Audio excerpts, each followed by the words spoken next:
Somos del pueblo, Heider. Somos del pueblo.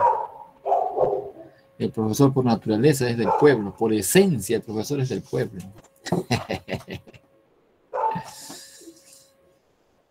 Natalie, por supuesto que sí.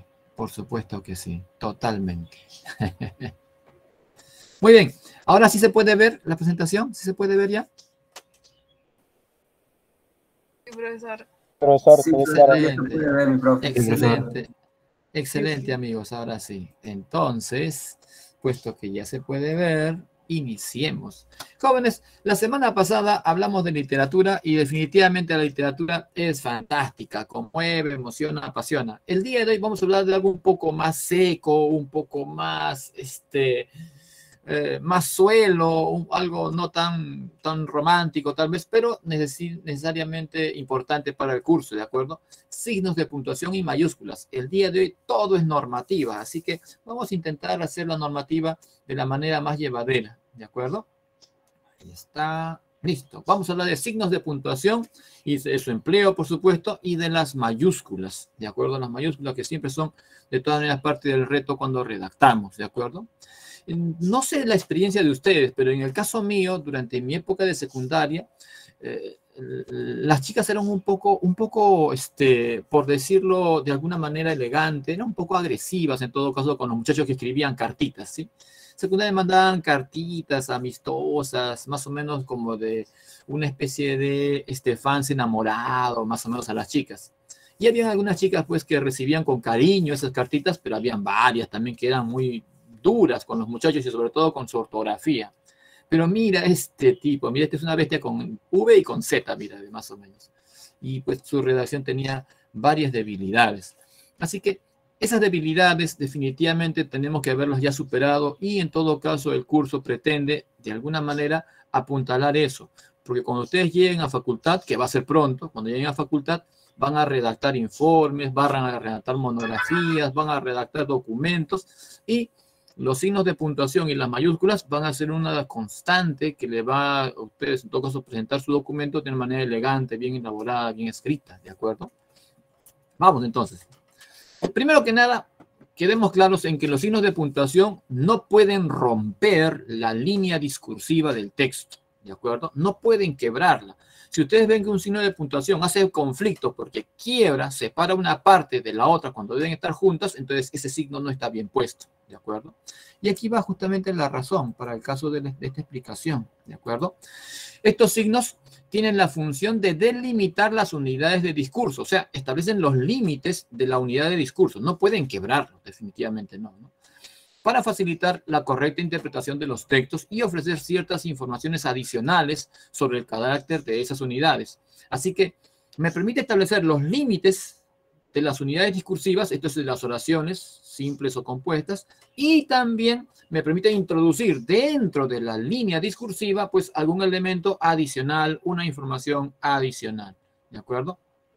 A este grupo pertenece, por supuesto, pues el punto, la coma y todos los demás elementos que debemos de revisar el día de hoy, ¿de acuerdo? Esto, por supuesto, es de la RAE, de la Ortografía de la Lengua Española, del año 2010, ¿de acuerdo? Que ha sido una de sus últimas actualizaciones más importantes. Aquí están, por supuesto, por ustedes, el punto, ¿sí? Siempre indica una pausa mayor que la de la coma y que el punto y coma, ¿de acuerdo? Puede ser de tres tipos. Puede ser el punto y seguido, al interior de un párrafo, puede ser el punto y aparte para separar párrafos y puede ser el punto que da cierre a todo el discurso, ¿de acuerdo? Este punto de cierre o punto final se caracteriza porque el autor considera que no hay nada más que decirse, que se ha dicho todo lo que tenía que decirse y por ese motivo coloca ese punto. El punto y aparte es el que marca el cierre de un párrafo y el punto y seguido, decíamos, era el que separaba oraciones dentro de un mismo párrafo. Ahora bien, hay que tener en cuenta esto, ¿de acuerdo? Que por teoría de redacción sabemos que todo párrafo es monotemático. ¿Y qué quiere decir eso? Bueno, que todo párrafo tiene un solo tema, no tiene dos, tiene un solo tema. Lo que quiere decir que si hay un punto y seguido, quiere decir que hay un tema que gobierna a estas dos proposiciones. este punto y seguido no ha roto la temática sigue siendo la misma. Mientras que el punto y aparte ha quebrado la temática. Hay un tema 1 para un párrafo 1 y hay un tema 2 para un párrafo 2, ¿de acuerdo? Así que veamos un momento estos ejemplos para poder reconocer esto, ¿de acuerdo? Miren ustedes aquí, dice aquí para el caso del ejemplo de punto y seguido, los alumnos no llegaron a rendir sus exámenes, punto. Ellos posiblemente salgan desaprobados en el curso de lenguaje. Pregunto, ¿cuál es el tema que gobierna a todo este párrafo? El examen. Examen. El examen es el tema más general, más amplio. El tema más específico será consecuencias de no rendir un examen. Ese será si quieres, el título, si quieres, de este pequeño párrafo. El tema específico, ¿de acuerdo? El tema central es la idea. Ustedes están haciendo, por supuesto, razonamiento verbal. El tema general que gobierna, efectivamente, es el examen. En específico, para este pequeño párrafo, consecuencias del examen. Y mira, cosa interesante, es que esta idea de consecuencias del examen está dominando todo este discurso, incluso la segunda parte marcada por el punto y seguido. Pero miren acá una cosa simpática, y voy a usar acá mi lápiz, mi pluma. Ahí está, ahí tengo la pluma aquí a la mano. Ahí está, excelente. A ver.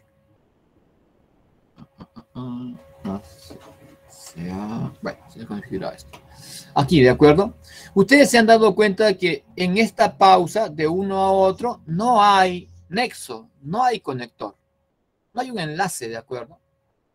Pero sí puedo reconocer que hay una relación entre este párrafo 1, si quieres, esta proposición 1 y esta proposición 2. Esa es la idea, proposición 1 y proposición 2. Ahí está. Hay una relación. ¿Cuál es esa relación? Saber esa relación me ayudará a colocar el nexo adecuado en este vacío. Los alumnos no llegaron a rendir sus exámenes. Ellos posiblemente salgan desaprobados en el curso de lenguaje. Este párrafo 1 está funcionando como causa y este párrafo 2 está funcionando como efecto. Tú te has dado cuenta, ¿de acuerdo? Así que necesito un conector de efecto o de consecuencia. Y a eso lo llamamos, ¿a eso cómo lo llamamos? Por lo tanto, excelente, ¿sí? En consecuencia, entonces tengo un conector consecutivo. Nota que no hay el nexo. Y por ese motivo, como no hay el nexo, hemos colocado el punto y seguido. Si hubiésemos colocado el nexo, ya no habría punto seguido. Estaría enlazado con el nexo, cuando mucho, una coma o un punto y coma. Los alumnos no llegaron a rendir sus exámenes, punto y coma, por ello posiblemente salgan desaprobados en el curso.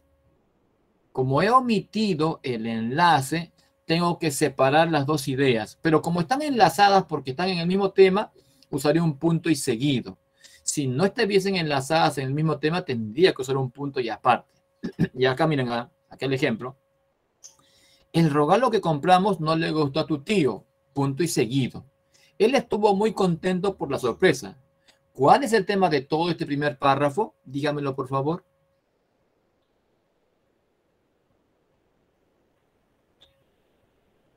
¿El regalo? El regalo, perfecto. ¿Puedo ampliar un poco más? ¿El regalo para quién? Para mi tía. Excelente. Bueno, tu tío, ¿no? El regalo para tu tío. Excelente. Mira, ese es el tema más general. En específico, sería cómo se sintió tu tío, ¿no? ¿Sí? ¿Sí? ¿Sí? ¿Cómo sería? Estado de ánimo de mi tío al recibir su regalo. Vamos, eso sería más específico, ¿no? Estado de ánimo de mi tío al recibir el regalo. Y mira, cosa interesante. Le hemos comprado un regalo a tu tío. Esa es la primera idea. Punto y seguido. Él estuvo muy contento mira, dice, el regalo que compró no le agradó a tu tío. El negativo, no le agradó a tu tío. Y acá, él estuvo muy contento por la sorpresa.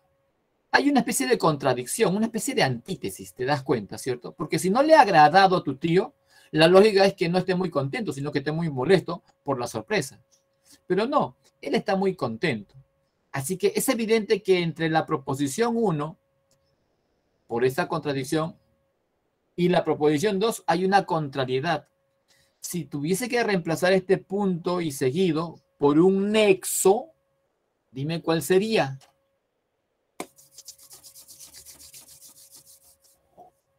Por lo cual, Por lo cual, ese es uno de consecuencia. Y no habría Pero- lógica, ¿no? Pero,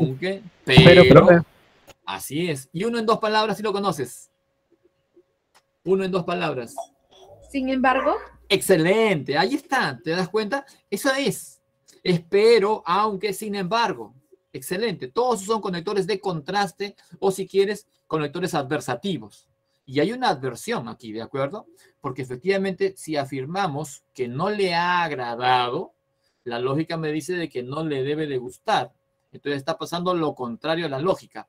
Eso lo marcamos con un nexo adverso. Si no hubiésemos puesto un punto y seguido, necesitamos colocar aquí un conector adverso con un punto y coma para el caso sin embargo. El regalo que compramos no le era de tu tío, punto y coma. Sin embargo, estuvo muy contento por la sorpresa. Como he omitido el nexo, entonces coloco el punto y seguido. Esa es la lógica que se maneja para el caso del punto y seguido. Las ideas que ha separado ciertamente no están vinculadas por un nexo, pero en la temática, en el contenido, si quieres, en lo profundo, sí hay relación. Y es tanta la relación que están dentro de un párrafo, porque un párrafo es monotemático, tienen un mismo tema. Sin embargo, y aquí va la cosa ahora hay aquí un punto y aparte. Ese día todos compartimos un momento inolvidable.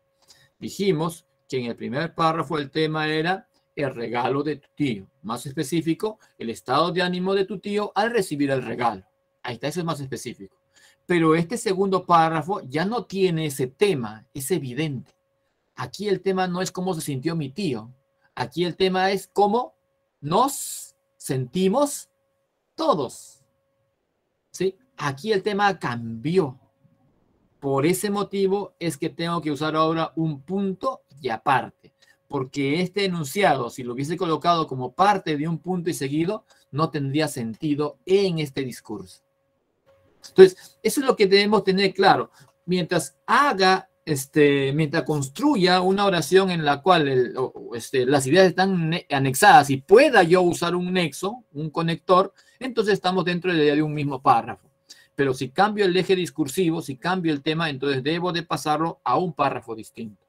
Cuando ustedes redacten su informe, su trabajo, sus monografías, bueno, lo que se recomienda es que cada párrafo fuese un tema, ¿no? Un tema, definición.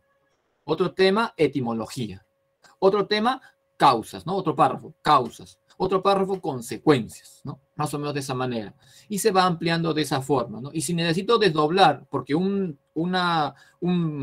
tema es amplio, entonces puedo efectivamente desdoblar en un segundo párrafo, en un tercer párrafo, ¿de acuerdo? La recomendación es que los párrafos no sean muy amplios para que no cansen al lector. 7 líneas, un buen número, ideal, ¿de acuerdo? Tal vez hasta 10, pero ya más líneas se hace muy cansada la lectura. Hay autores, ¿sí?, que son definitivamente cansadísimos en el sentido de que sus párrafos son enormes. Y uno de ellos definitivamente es Gabriel García Márquez. Pues. En 100 años de soledad, un párrafo puede tomar más de una página. Un párrafo puede tomar más de una página. Y eso definitivamente pues cansa al lector. Los dos puntos, por otro lado, bueno, se usan básicamente en 3 casos, ¿no? Fundamentalmente es cuando se pretende introducir una cita textual. Cuando se hace eso, se usan los 2 puntos para anunciar la cita textual. Y la cita textual va entrecomillado y la primera letra de la cita textual con mayúscula. ¿Sí? Esta es la idea de una cita textual. 2 puntos para el anuncio y el entrecomillado para la cita textual. Sabiendo que la cita textual es una cita en los mismos términos en que lo ha dicho la persona de quien estamos tomando la cita. En los mismos términos. No es un parafraseo, no es lo que yo creo que ha dicho, no, es exactamente las palabras que ha dicho, ¿no? Porque si digo, tu candidato dijo, que aceptaba su error, bueno, que aceptaba su error ya no es lo que ha dicho el candidato. Eso ya es mi interpretación de lo que él ha dicho, ¿no? Ojo con ese dato, ¿no? Porque si tu candidato dijo que aceptaba su error, ya no es cita textual y no puede llevar 2 puntos, ¿sí? No puede llevar 2 puntos. Es más, una marca clásica de, digamos, del recurso que usa el profesor para generar justamente un enunciado mal escrito es usar los 2 puntos con el que, ¿no? O sea, 2 puntos y que no van juntos. Jamás, por asunto de redundancia, no van juntos, ¿sí? Otro caso, antes de una enumeración previamente anunciada. Ese dato es bueno, que esté previamente anunciada, ¿de acuerdo? Los 5 accidentes gramaticales del verbo son los siguientes. Aquí está el anuncio, ¿no? Número, persona, tiempo, modo y aspecto. Esta oración también puedo modificarla, por supuesto, ¿no? Ahí está. Los siguientes son los accidentes gramaticales del verbo. 2 puntos seguidos. Porque se ha anunciado ya previamente que se va a dar una enumeración. ¿De acuerdo? Pero si no hay anuncio y comienzo de largo, o sea, de continuo, ¿sí? Los accidentes del verbo son el número, la persona gramatical, el tiempo y el modo. Entonces ya no hay punto y 2 puntos seguidos porque no se ha hecho el anuncio previamente, ¿sí? Hay que hacerlo básicamente cuando hay un anuncio, cuando hay una enumeración que se ha anunciado con anterioridad. Otro más también, antes de una proposición que actúa como resumen, como consecuencia o como aclaración de la que se ha mencionado antes, ¿de acuerdo? Entonces, este uso de estos 2 puntos incluso me permite cambiar los 2 puntos por un nexo, ¿sí? Por un nexo de resumen, de consecuencia o de aclaración. Aquí miren este ejemplo. La ley debe ser clara y precisa. 2 puntos seguidos. Interpretarla es corromperla. Entonces, estos 2 puntos seguidos los puedo reemplazar por un nexo, ¿sí? Porque está funcionando de alguna de estas maneras. La ley debe ser clara y precisa. Si lo veo esto como consecuencia, podría ser un conector consecutivo. Ejemplo de un conector consecutivo para este caso. Tutum, tutum. ¿Ya que? Excelente, ¿no? Pero ese ya que ya no es de consecuencia, esa es una de causa. La ley debe ser clara y precisa, ya que, o pues, o porque interpretarla es corromperla. Ese es un causal. Ese es un causal. Recuerda, porque, ya que, pues, son causales, señalan causa. Así que en ese caso, esto es el efecto, esta primera parte, y la segunda parte se ha hecho causa. Pero si yo lo hago al revés y esto lo hago causa, necesariamente esto debe de ser consecuencia. La ley debe ser clara y precisa. En consecuencia, interpretarla es corromperla. La ley debe ser clara y precisa por, dime, por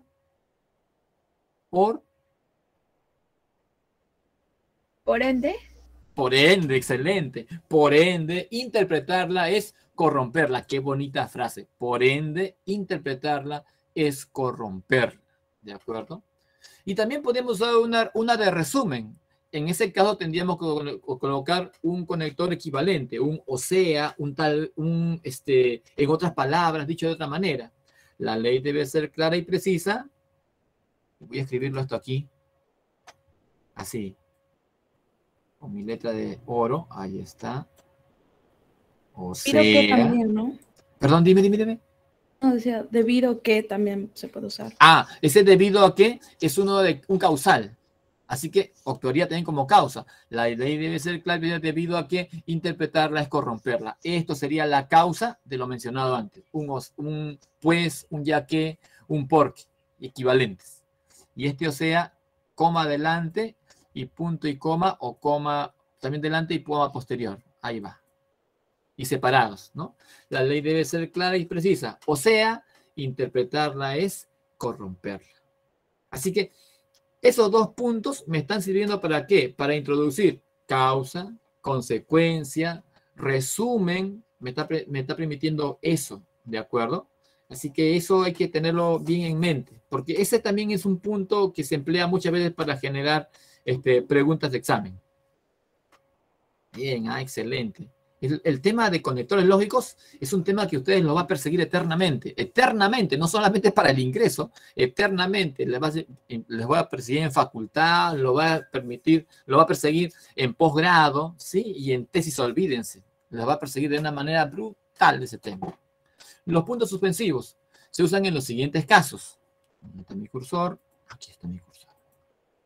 Cuando se deja un enunciado incompleto para indicar suspenso. Esto se aplica mucho a la narrativa, pero sobre todo al género dramático. Sobre todo al género dramático se aplica muchísimo esto, ¿sí? Se acercó lentamente y pasó de largo. Entonces, esos puntos suspensivos marcan, para el caso del actante, marcan los vacíos que le permiten generar justamente ese suspenso, ese misterio más o menos, ¿no? Y pues eso básicamente en género dramático, aunque también en narrativo. Final de las oraciones para indicar un etcétera, ¿sí? Se le cayeron sus gafas, maletas, documentos, y aquí estos 3 puntos suspensivos indican un etcétera. No puede colocarse por consiguiente estos 3 puntos suspensivos al lado de la palabra etcétera, porque habría redundancia. O es la palabra, o es la abreviatura, o es los 3 puntos suspensivos. ¿De acuerdo? Si se cita un texto, indican la parte que se omite, ¿no? Muchos años después, paréntesis, 3 puntos suspensivos, el coronel Aureliano Buendía había de recordar aquella tarde remota en que su padre lo llevó a conocer el hielo. ¿Qué quiere decir esto?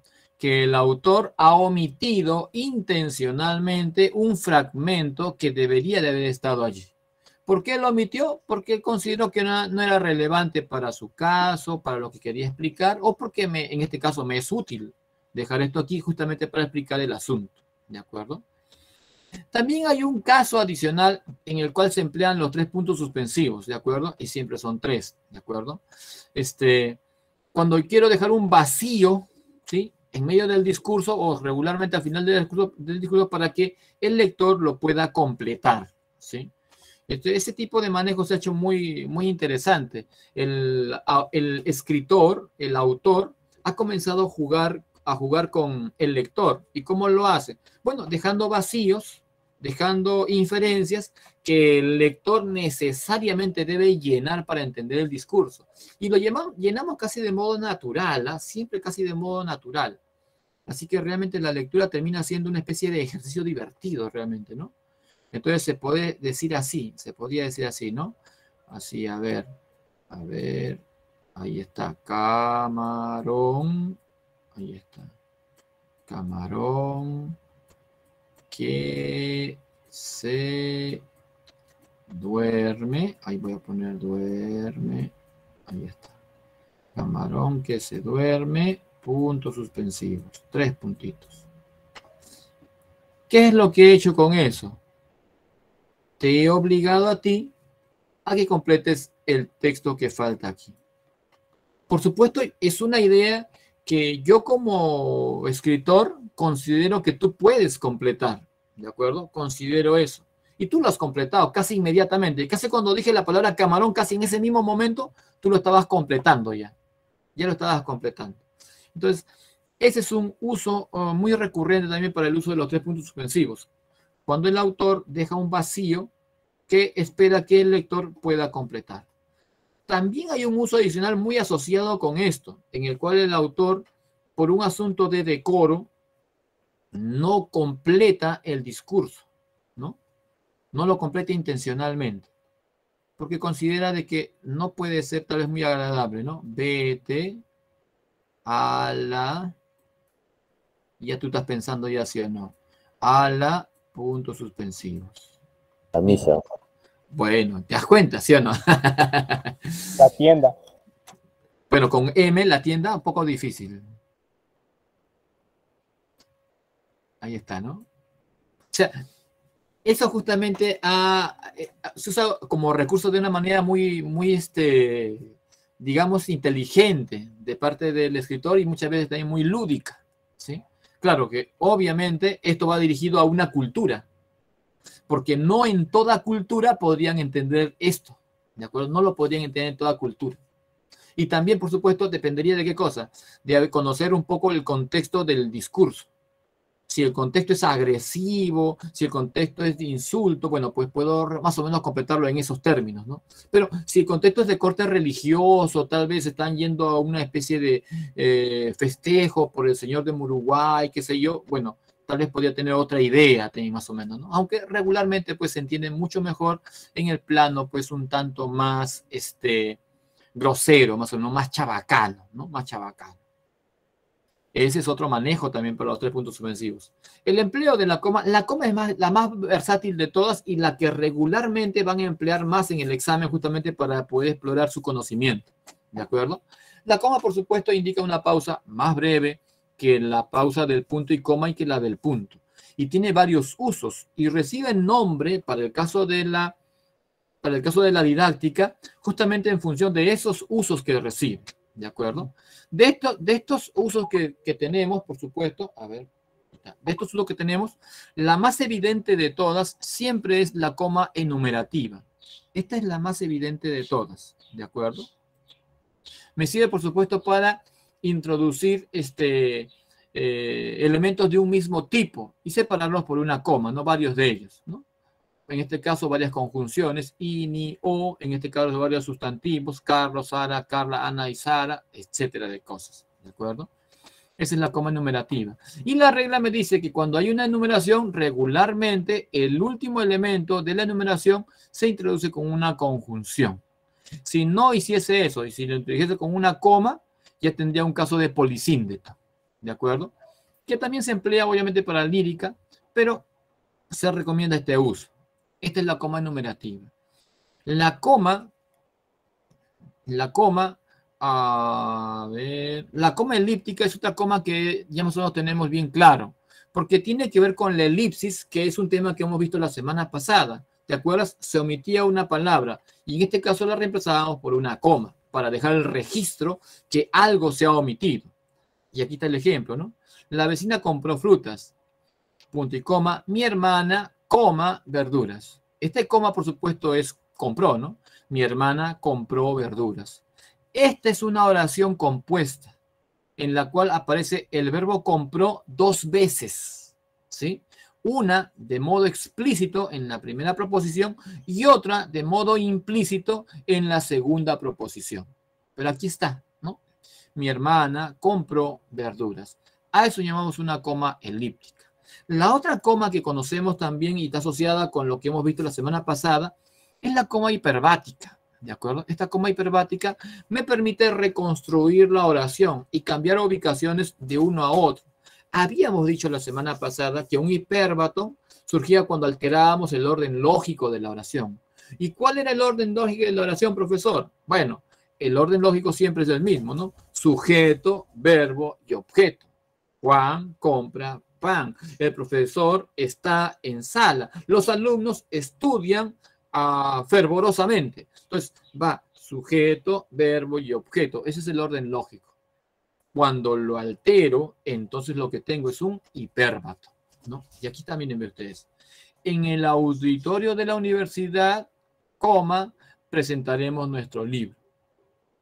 Esta coma es una coma hiperbática. ¿Por qué? Porque lo que tengo aquí es un circunstancial de, dímelo, circunstancial de. Circunstancial de. Sí lo sabes. Lugar. Así es, maestro. Es un circunstancial. Así es, damita. Es un circunstancial de lugar. Así es, maestrita. Así es. Así que todo esto realmente debería de ubicarse hacia el final de la oración, porque esto es éramos sujeto, verbo y objeto. Todo esto más o menos tiende a la idea de un objeto, un circunstancial, ¿no? Nosotros presentaremos objeto directo a nuestro libro en el auditorio de la universidad. Ese es el orden lógico y lo hemos alterado con esta comita. Ustedes también ven esto permanentemente en sus preguntas de razonamiento verbal. Todo el tiempo, todo el tiempo. Ojo con esto, vamos a ponerlo así, a ver. Vamos a ponerlo así, a modo de ejemplito aquí, ¿ya?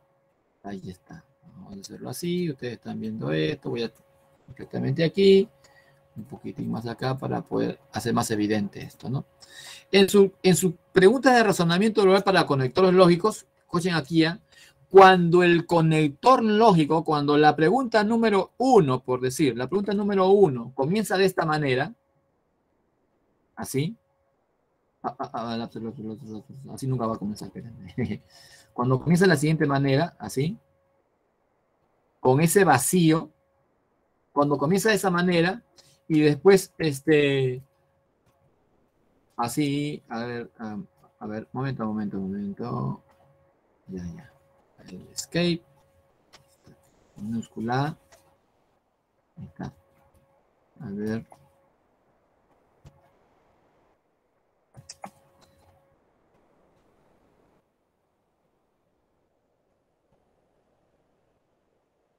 Y está. Miren esta gracia aquí. A ver. Una simplecita nada más. Aquí está. Miren esta gracia.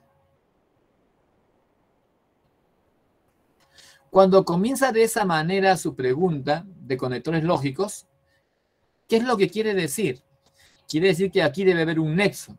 Pero una oración lógica no puede comenzar con el nexo, porque el sujeto no es un nexo. Es sujeto, verbo y objeto. Esto no puede ser un sujeto. Lo que quiere decir que aquí hay un desorden de la oración. Aquí lo que tengo es un hipérbato. Y esta coma es una coma hiperbática. Todo esto debería trasladarse hacia el final de la oración. Y es más, hasta como recomendación para responder las preguntas de conectores lógicos se hace eso. Reconstruya la oración. Si ha encontrado la presencia de una coma hiperbática, de un hipérbato, ordene la oración para que se le haga mucho más fácil identificar el tipo de conector. Y entonces aquí, todos lo aclamaron porque llegó tarde.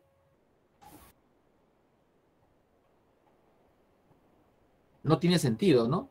Salvo que sea un conjunto de muchachos rebeldes, ya. Todos los rebeldes del salón están reunidos y estaban sometidos por el profesor abusivo de comunicación. Pero a Juancito todos lo aclamaron. Ahora sí, porque llegó tarde. Ahí tiene sentido todavía el discurso. Ahí todavía tendría sentido el discurso para un porque. Pero regularmente no sería un porque. ¿Cuál sería? Propón. Aunque. Excelente. Todos lo aclamaron, aunque llegó tarde. ¿Sí?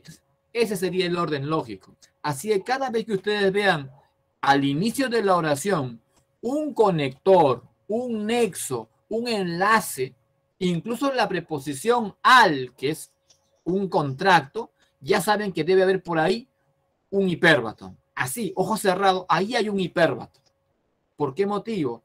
Porque no puede comenzar con enlace un sujeto. No sería lógico. El enlace enlaza con algo que ha estado antes de esto. Y la única manera de que haya algo antes de este vacío es que haya necesidad de reconstruirlo, ¿no? Ojo con eso. La numerativa, la elíptica, la coma apositiva y la coma aclarativa, ambas comas están muy ligadas, ¿de acuerdo? Esas comas me permiten introducir en la oración un inciso.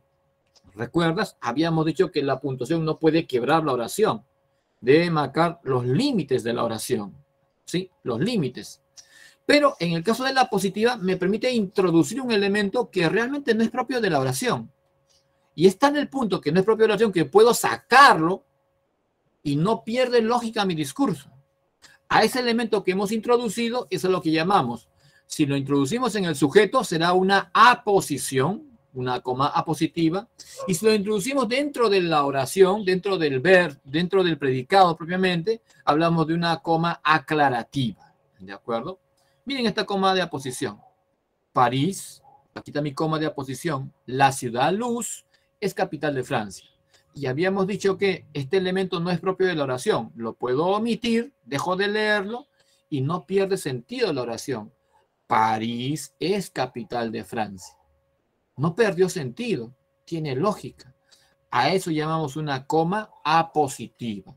Y lo mismo pasa en el caso de la aclarativa también, solo que regularmente pues pasa más dentro del predicado. ¿Sí? Ahí está. Se usa para añadir elementos explicativos o incidentales que precisan el sentido de la oración toda. Ese delincuente, el que tiene la casaca ensangrentada, disparó a mi hijo. Y nota que hay coma aquí, cerrando la aclaración y coma aquí. Así que puedo omitir todo esto y todavía tendré la lógica del discurso. Ese delincuente disparó a mi hijo. ¿Sí? Así que este elemento que va dando claridad respecto del elemento mencionado en este caso es el elemento aclarativo y debe estar encerrado entre comas.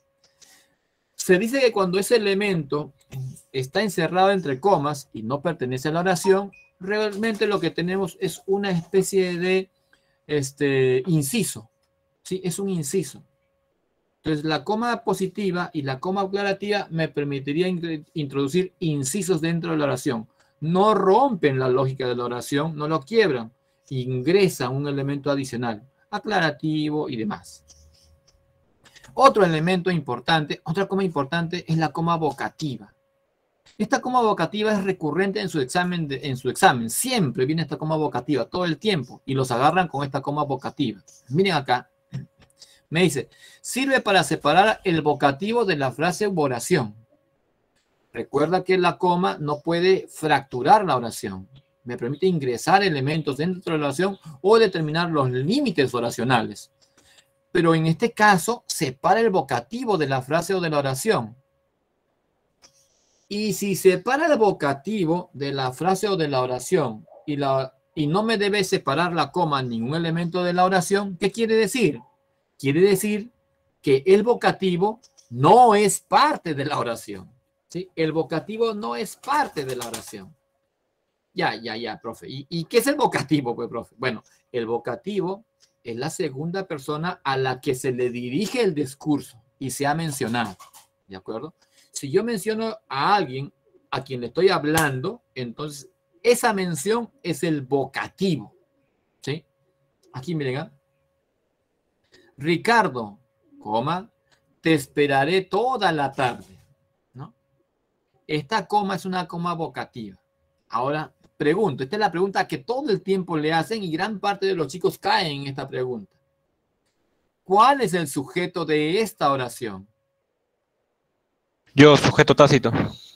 Excelente, maestro. Eso fue directo, categórico y a la yugular, como debe de ser, ¿de acuerdo? Así es. El sujeto es yo, tácito, ¿de acuerdo? Porque el verbo, note usted aquí, el verbo está en primera persona. Está en primera persona. ¿Sí? El verbo está en primera persona. Soy yo. ¿Sí? Pero ahora pongámoslo así, miren, ¿ah? Pongámoslo así. Pongámoslo así. A ver, vamos a ver si nuevamente lo hacemos. A ver. Así, a ver. Ricardo, coma, esperarás en la tarde. Pregunto ahora. Esta oración, ¿cuál es el sujeto?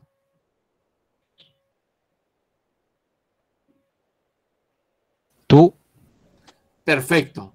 Excelente. Maravilloso. Es evidente que lo tienes clarísimo, ¿de acuerdo? Ojo con esto. El sujeto no es Ricardo. La coma está separando al vocativo. Ricardo no es el sujeto, Ricardo es el vocativo. En este caso, el sujeto efectivamente es un tácito. En este caso es tú. Ese es el sujeto de la oración. Tú. ¿De acuerdo? Pero, ¿Ricardo no es el tú, profesor? No. Ricardo es la mención. Ricardo es el vocativo. En el plano profundo, por supuesto, Ricardo y tú se identifican, evidentemente, pero estamos hablando de la parte gramatical y en este caso, previamente, la parte de la relación y el uso de los signos de puntuación. En ese sentido, el vocativo siempre debe estar separado del resto de la oración. Por lo tanto, ¿sí? Antes de que llegue el maestro, por lo tanto, si yo escribiese la oración de esta manera, perdón, esperarás en la tarde, coma, Ricardo. Ricardo seguiría siendo todavía vocativo y lo tengo que separar del resto de la oración. Si lo he colocado en la parte final mi vocativo, la coma irá antes, por supuesto. Y ahí va lo otro. Si coloco el vocativo en el centro, también deberé separarlo entre comas, ¿no? Ahí va. Esto sería esperarás. Otra vez. Ahí está. Esperarás, coma. A ver, ahí va. Ricardo, coma, en la tarde. Ahí está. Esperarás, Ricardo, en la tarde. ¿De acuerdo? Ricardo sigue siendo vocativo de la oración y por ese motivo tengo que aislarlo de la oración. ¿De acuerdo? Lo tengo que aislar de la oración. ¿Sí? ¿Eso quedó claro, me parece? Sí, profesor. Excelente. Profesor. Excelente. Y la coma que nos falta todavía es la coma adversativa. Realmente a mí, en lo personal, prefiero llamarlo coma conjuntiva. Y lo prefiero llamar coma conjuntiva porque realmente separa conjunciones dependiendo de las reglas del uso de las conjunciones. Así tenemos conjunciones adversas como pero, más, consecutivas como luego, causales como pues, un adverso más como sino y otros más. Por lo tanto, en consecuencia, es decir, en fin, por consiguiente, por último, estos elementos se van separando con comas. ¿De acuerdo? Aquí, por ejemplo, ella trabajará, pero solamente hasta la salida. Esta coma... Sí, maestro.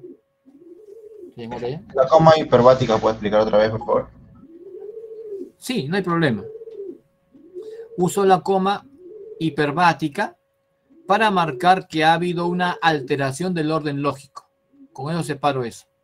El orden lógico es, en este caso, todos lo aclamaron, aunque llegó tarde.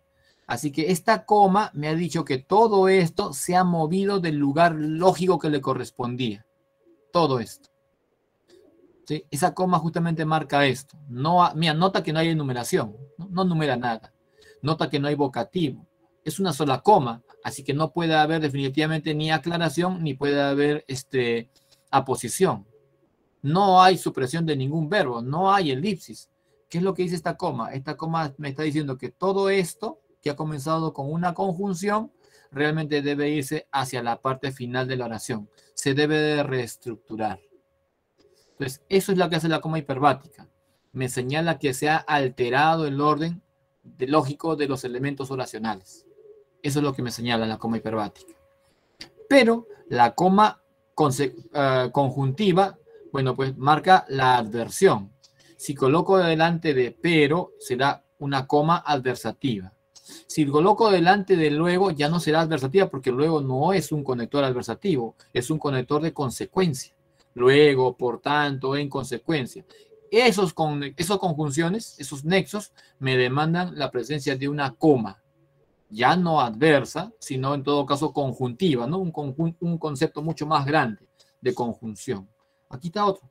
Llegaré en la madrugada, coma, es decir, coma, justo a la hora que sales al trabajo. ¿De acuerdo? Aunque realmente aquí debe ir un punto y coma delante. Aquí debe ir un punto y coma delante. Y este elemento de coma adversativa o coma conjuntiva lo vamos a ver con más detalle el día jueves, amigos, porque ya nos ganó el tiempo. Nos vemos luego, ¿de acuerdo? ¿Sí? Muchas gracias por su paciencia, jóvenes. El tiempo siempre es breve para nosotros. Cierro la grabación. Nos vemos el día jueves, ¿sí? El día jueves que